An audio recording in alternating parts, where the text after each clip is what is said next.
जय जय ज्ञानोबा तुकारामाचा गजर करत बदलापुरातून पालखी सोहळ्याला सुरुवात झालेली आहे आणि या पालखीचे आपण काही वेळापूर्वी सुद्धा अपडेट घेतले. अगदी अनेक जण या पालखी सोहळ्यामध्ये सहभागी होत आहेत. यातच सभापती बांधकाम सभापती रमेशजी सोळसे यांचा सुद्धा सहभाग आहे आणि पालखीचा मान त्यांना देण्यात आलेला आहे. ग्रामस्थांच्या माध्यमातून ही पालखी जी आहे ती पार पडते आणि आता या पालखीचं प्रस्थान सुरू आहे ते म्हणजे आपल्या मंदिरामध्ये वाणी आळीमध्ये असणारं जे मंदिर आहे विठ्ठल रुक्मिणीचं, त्या मंदिरामध्ये प्रत्येक पूर्ण गावात पूर्ण घरादारामध्ये ही पालखी प्रत्येक इमारतीपर्यंत ही पालखी जी आहे ती जात असते आणि याच दरम्यान आपण बघितलं तर प्रत्येक जण येऊन पालखीचं दर्शन या ठिकाणी घेत आहे. आता आपण बघत असाल तर ही पालखी मंदिरापर्यंत पोहोचणार आहे.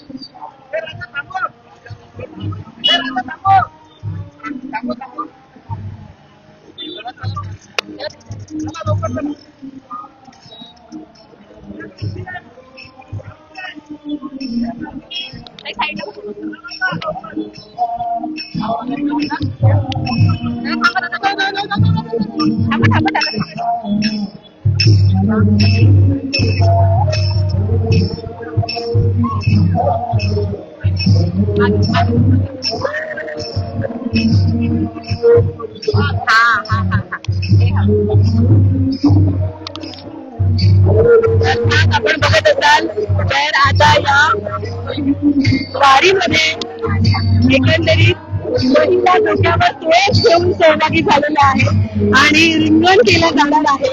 हातात टाळ आहे आणि वयाची कोणतीही मर्यादा नाहीये आणि वयाची मर्यादा नसताना प्रत्येक महिला या ठिकाणी ज्ञानोबा माऊलीचा गजर करताना पाहायला मिळते.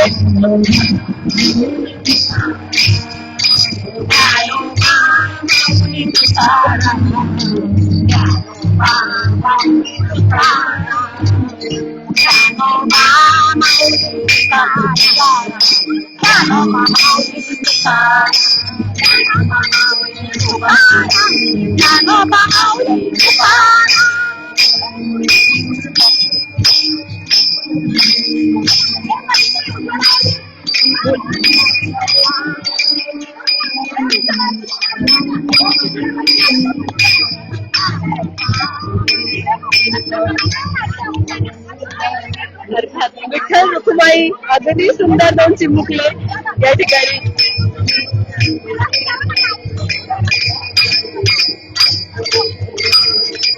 हा आनंद बघत असाल, हा जल्लोष बघत असाल तर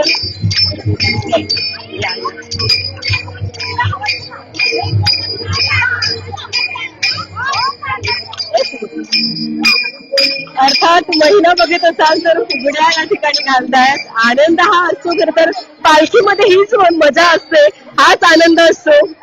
आज या शहरभर पार पडलेल्या पायी पालखी सोहळ्यामध्ये अनेक महिला सहभागी झालेल्या आहेत. पाऊस जरी पडत असला तरी या पावसाला न जुमानत महिलांच्या माध्यमातून फुगड्या घालत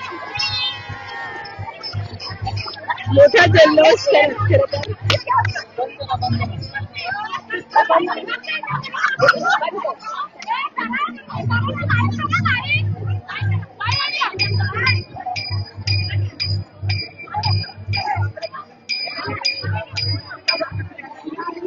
अर्थात आता विठ्ठल मंदिर तुम्हाला बघायला मिळतंय. विठ्ठलाचं दर्शन घेण्यासाठी सकाळपासून आतुर झालेली ही मंडळी आता काही वेळात विठ्ठलाचं दर्शन घेणार आहे. आता मंदिर जवळ आलेलं आहे. इथे ना पुढे या पुढे या पुढे या थांबा.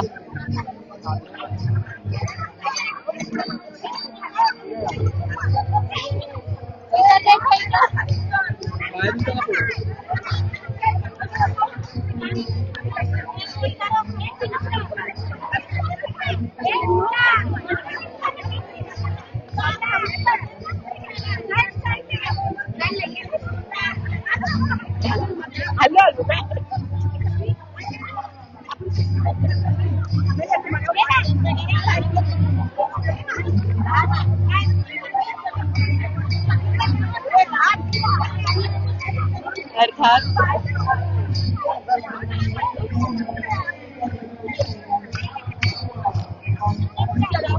आजी वारीला गेलात का यापूर्वी? नाही गेला. फक्त वांगी पर्यंत सोडत जाते. वागडीपर्यंत जाता. 4 टाकी आहेत. अच्छा हा का. आणि पायाला पण आहे. पण ओढ किती असते विठ्ठलाची. भरपूर भरपूर 4 दिवस झोपलो नाही, जेवलो नाही. फक्त देवाचं इटोबाचं. रामकृष्ण हरी रामकृष्ण हरी. चांगलं वाटतं मला, देवाचं आहे. माझ्याकडे देवीचं पण आहे, तुळजापूरच्या आईचं पहिली. तिकडे दरवर्षी जातो मी वारी. मी तर असे जाऊन येतो, पण येतो वर्षातून एकदा. ज्ञानोबा तुकाराम जय जय ज्ञानोबा तुकाराम, ज्ञानोबा तुकाराम. बघा तरुणींचा सुद्धा तेवढ्याच उत्साहात सहभाग आहे.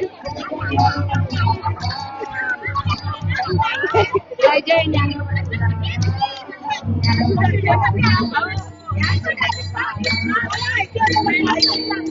हे चित्र तुम्हाला पंढरपुरानंतर आपल्या प्रत्येकाच्या शहरात पाहायला मिळत असेल. डोक्यावर तुळस घालून फुगडी या ठिकाणी घातली जाते.